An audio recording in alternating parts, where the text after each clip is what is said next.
After Ryan and Lisa came back for the birth of their baby, my mother-in-law coldly told me to leave. She said her oldest son and his wife would arrive in 5 days and that I should go. I was shocked and confused. Leave, I asked. Yes, we don't need you to act like a mother here anymore. You're not needed. Ryan and his family will stay here. Please leave by tomorrow, she said. I always felt like I wasn't really part of the family since I married. Being treated as less than a wife, I never thought they would ask me to leave. She called me a failure for not being able to have children and told me I should be thankful for what I had. She hinted that my husband was also fed up with me. I'm Patricia Crow. After hearing this, I realized there was no need to pretend everything was okay with my husband if this was all planned without him. My mother-in-law started this, but I don't care about what happens to the house anymore. I hope they realize what they've ignored for so long. I'm 48, living with my husband and his mother near a train station, which makes it easy to get to the city center. My husband, Sen, who is 6 years older and has been promoted recently, wanted a big apartment despite the high rent. Seeing who I met through a friend and married after 3 years, despite my inability to have children, has always been kind. He has a son, Ryan, from his previous marriage. Sen asked me to live with his family and son, even though it was a big ask for someone who's never been married before. He said he'd make me happy and not let me suffer. My husband thought we should move to a big apartment where I could have my own space. Ryan, who is turning 8, wouldn't need much looking after because my mother-in-law was there to help. After splitting from his first wife, my husband's parents helped him with taking care of Ryan at their place. Sadly, Sen's dad died in an accident a few years later, and his mom started looking after Ryan full-time. Ryan was shy and didn't look at me much at first, but I thought it was just because he was getting older and maybe felt awkward. I was happy as long as they let me be part of their family. My mother-in-law seemed nice and polite when we first met. Right after I got engaged to Sen, she acted so friendly I thought we'd get along well living together. She said she'd keep making meals, and Sen often came home late, so it was fine if we didn't eat together. She told me to handle cleaning and laundry, hoping we'd work well together. After we married, I cut down my hours at the pharmacy so I could share in the household chores.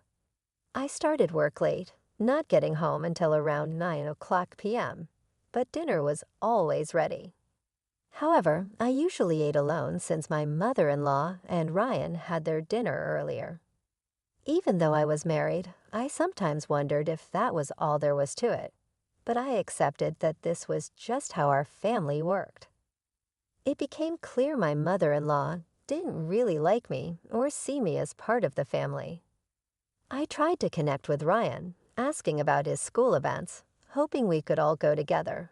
But when Ryan hesitated, my mother-in-law quickly said it would just be her and Sen, not me. I thought she was trying to be nice at first, but I was wrong. I can take the day off work so we can all go together, I suggested, but she said there was no need because she and Sen had always been the ones to go with Ryan. I was really surprised. When I talked to my husband about it, he said his mom was very attached to Ryan and might think I was trying to take him away. He promised to speak to her about it. I started to go to school events as a stepmom, but Ryan and I didn't spend much time together. Sometimes I felt like Ryan wanted to talk to me, but my mother-in-law always interrupted. I later learned she had been saying bad things about me to Ryan, like I would be happier without him. She made it seem like I was a bad person, which could easily make a young boy distrust me. I was shocked because I never thought she would do something like that. After Ryan finished high school, he moved out to live with his girlfriend and left for college soon after starting his job. He married her quietly and moved away. Once Ryan was gone, my mother-in-law stopped doing any housework and seemed to enjoy making my life difficult. She stopped cooking and would wait for me to make dinner, even though I was not good at it. She would watch me cook and then criticize the food, saying it was terrible. She even said it was good that Ryan never had to eat my cooking. If she didn't like my cooking that much, she could cook herself, but it seemed like she just wanted to criticize me. It wasn't just the cooking she complained about. Everything I did, from cleaning to laundry, she criticized, asking if my family ever taught me anything. She made me feel bad about myself, even criticizing my family. In my frustration, I tightly clenched my fists. My mother-in-law often said harsh things to me, like questioning how I managed to win Sen's heart when she saw little appeal in me as a woman. She repeatedly blamed me for Ryan's departure, insinuating that if I hadn't entered their lives, they wouldn't be suffering from what she implied was empty nest syndrome, a term used to describe the loneliness parents may feel when their children move out. I tried to convince myself that if venting her frustrations on me made her feel any better, then I could endure it for the sake of family peace. However, her negative attitude towards me intensified with the news of Ryan's wife, Lisa, being pregnant. The joy my mother-in-law showed upon hearing about the pregnancy was beyond anything I had witnessed before. She was ecstatic about the arrival of her first grandchild, saying it was bound to be adorable because it was Ryan's.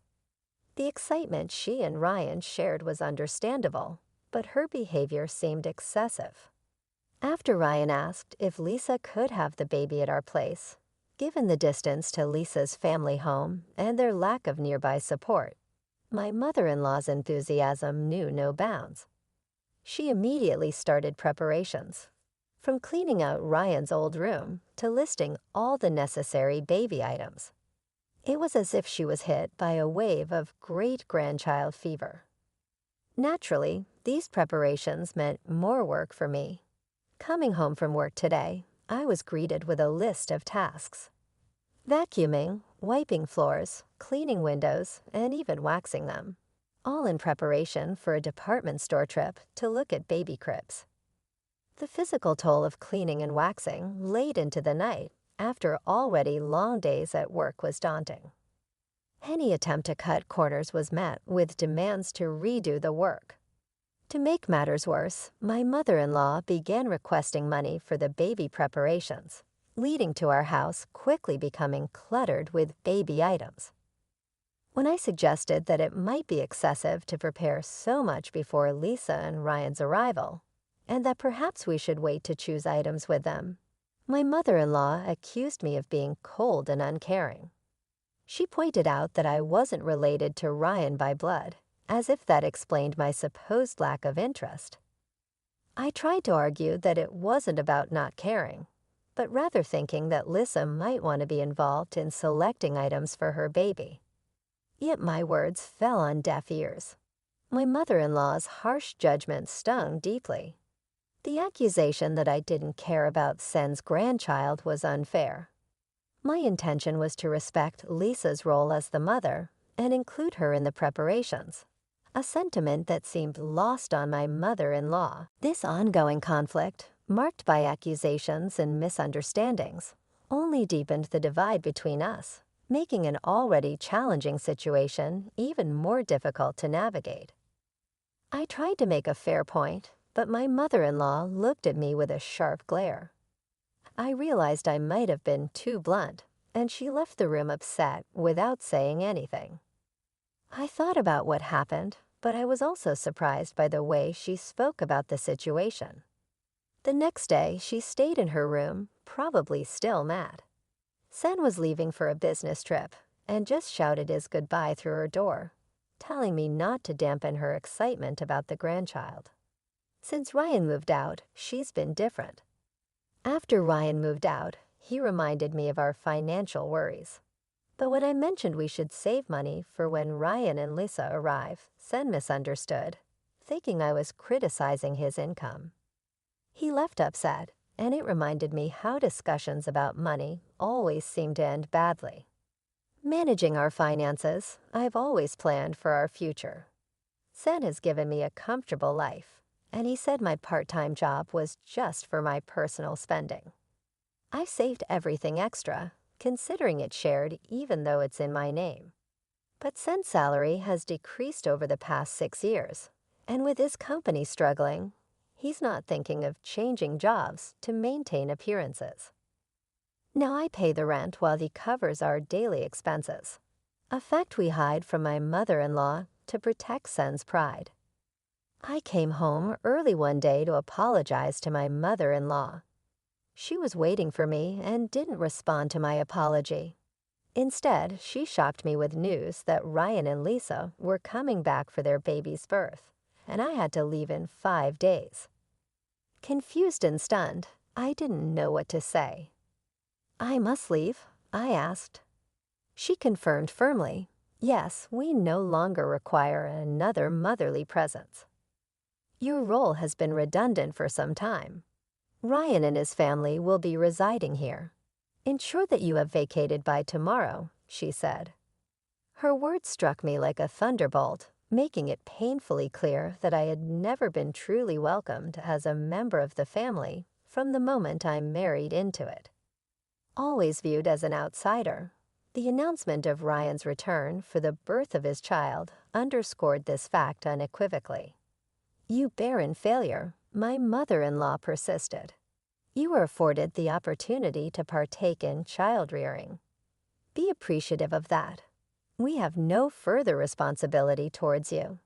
It appears Sen, too, has grown weary of you. Perhaps he's already finding solace with a new companion." Shocked by her insinuations, I swallowed hard. The possibility that my relationship with Sen could be unraveling filled me with dread.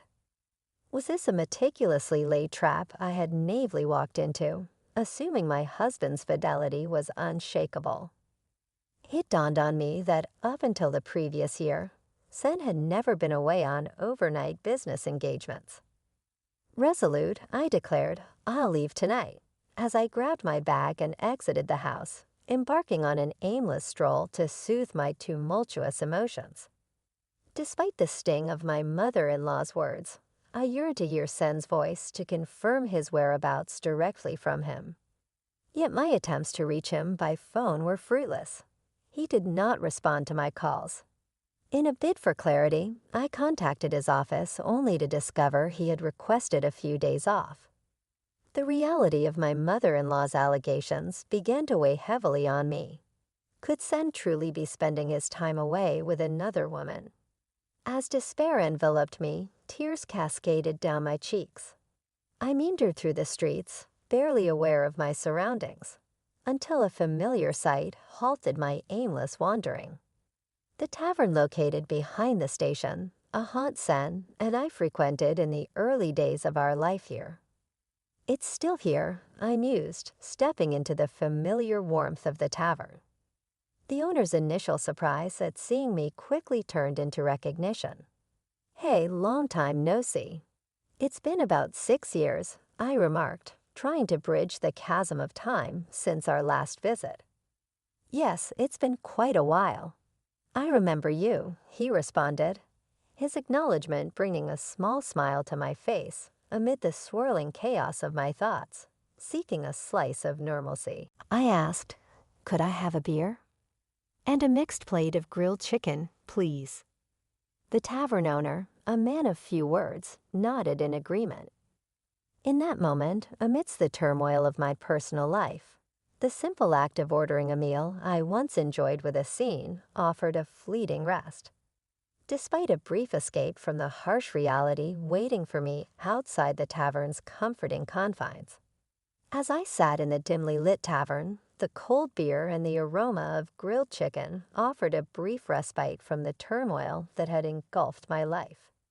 Glancing at my phone, the screensaver, a photo of us smiling during Ryan's 16th birthday celebration, reminded me of better times. Dressed sharply in the suit we had chosen together, we looked like a close-knit family. I longed for those days, the simplicity of our relationships before the chasms had widened. The beer seemed to carry away the day's tension, prompting contemplation of the immediate future. Should I leave tomorrow as demanded? With a sense of purpose, I began searching for moving companies online, identifying one that could undertake the task the next day. My thoughts drifted to practicality, leading me to also look up companies that bought unwanted items, bookmarking two possibilities. A simple action, changing the screensaver on my phone, seemed to momentarily clear the fog in my mind. The food and drink tastes especially good, a comfort in the midst of chaos. I decided to table further decisions until after I'd left the tavern's comforting cocoon. Upon leaving, a surprise awaited me. A young waitress from the tavern, breathless from catching up, called out to me. Recognizing me from the screensaver image on my phone, she hesitated before dropping a revelation that shattered any remnant of denial I harbored. My husband was involved in an affair with two of their employees. We exchanged contact details. She promised to keep me informed, offering a cold comfort. The seeds of doubt planted by my mother-in-law's insinuations had sprouted into a stark reality. Rather than succumb to sadness, a fierce determination took root within me. It was time to face this betrayal head-on. Deciding to act swiftly, I arranged for a moving company to facilitate my departure. If this betrayal involved my mother-in-law and Ryan as well, then my ties to my husband were irreparably severed. Returning home, I spent the night packing, a physical manifestation of the emotional distance that had grown between us. The moving company was punctual, a small mercy in the whirlwind of change.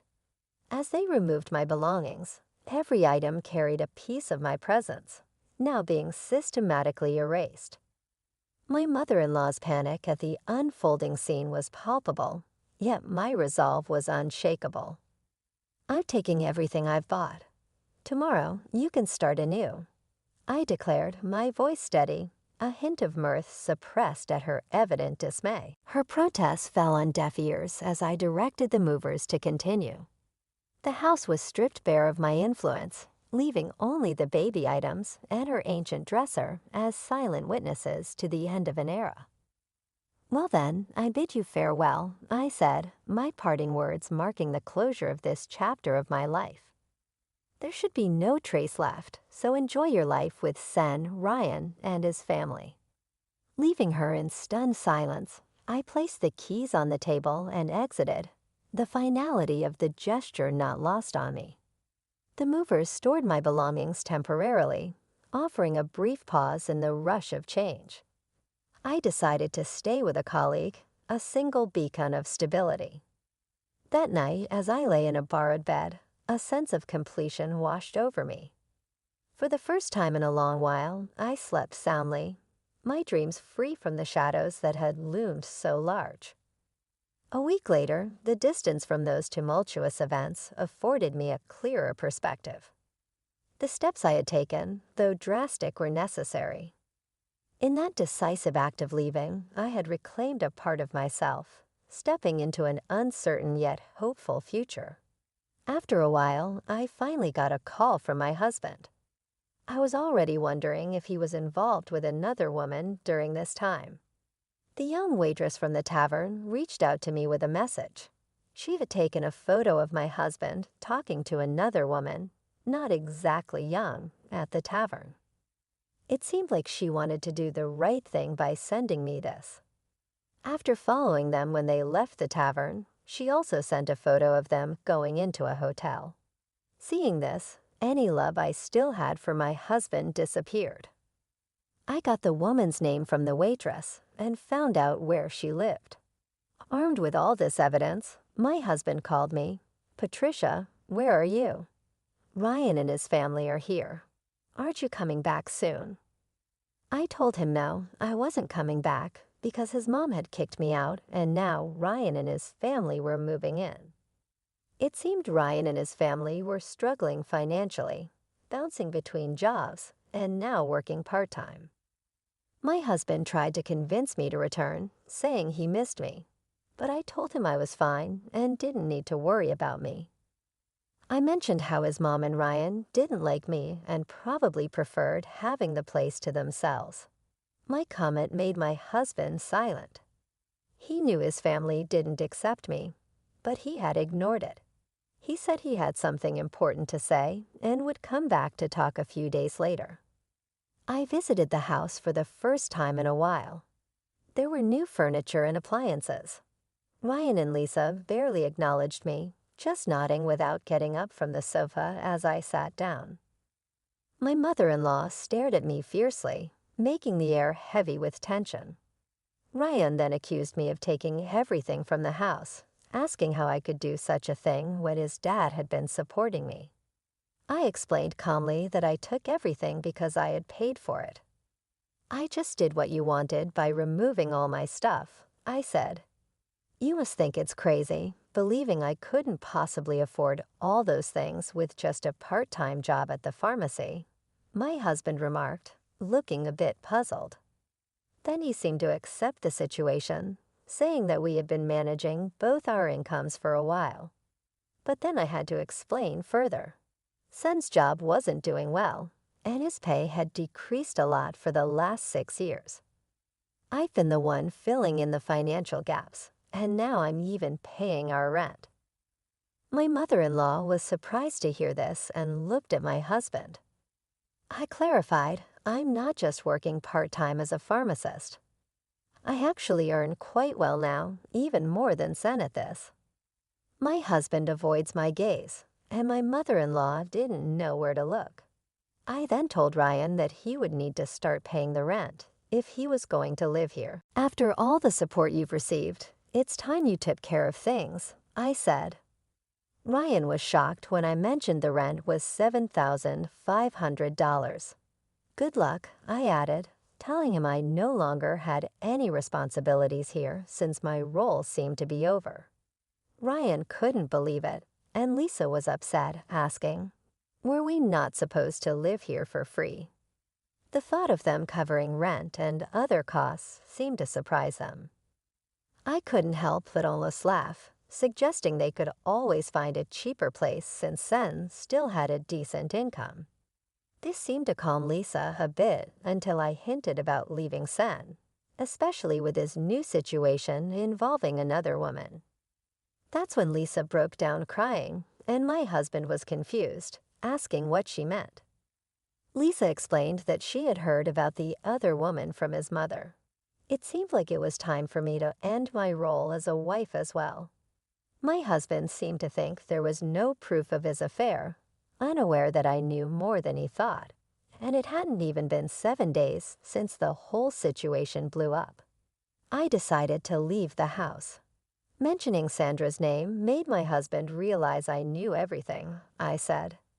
He looked defeated, understanding this wasn't the right time for a divorce discussion. "I'll be leaving now." "If you want to talk, use a lawyer," I said. My husband, Sen, and Ryan didn't say anything as I got up to leave. My mother-in-law stood up too, angrily blaming me for everything wrong in the house. I responded frustrated, reminding her that she was the one who told me to leave and mentioned Sen's affair. "You had been meddling too much," I said. I wish I had been firmer about my relationship with Ryan, not letting her get in the way. "Ryan has nothing to do with this, Sen. You should be there for him," she said confusingly, trying to shift blame. If she hadn't brought Ryan back or hinted at Sen's affair, I would still be supporting Sen in this house. It was always her causing trouble. As I left the room, my mother-in-law was silent and shaking with anger. After that, Sen agreed to the divorce without much resistance. The evidence of his affair was undeniable. They soon started moving out, and Ryan and Lisa returned to their own place, leaving my mother-in-law alone. Sen thought about remarrying, but Sandra, his new partner, was upset about the alimony and didn't want to live with his mother. There were talks of placing my mother-in-law in a care facility, which felt sad considering everything she did for her family. It seemed like everyone was ready to move on without her after everything that happened. Ryan sent me an apology letter acknowledging the situation. In his letter, Ryan shared how he wished he had been pampered more as a kid. He said he couldn't talk to me because his grandma didn't like it, and he was really happy when I came to his school events. It made me think that maybe I should have tried harder to connect with him. Perhaps then our relationship could have been better.